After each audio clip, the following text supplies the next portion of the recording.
அதே நான் அவரை மட்டும் சொல்றீங்க. அவரு இப்படிதான் இருக்கான். அவரு இப்படிதான் இருக்கான். யாரு?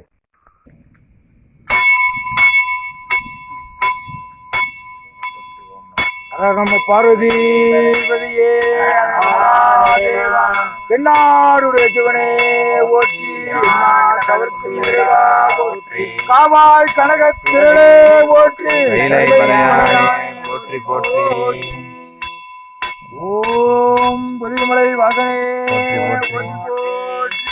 ஓம் அகசியர் திருவடிகளே ஓட்டி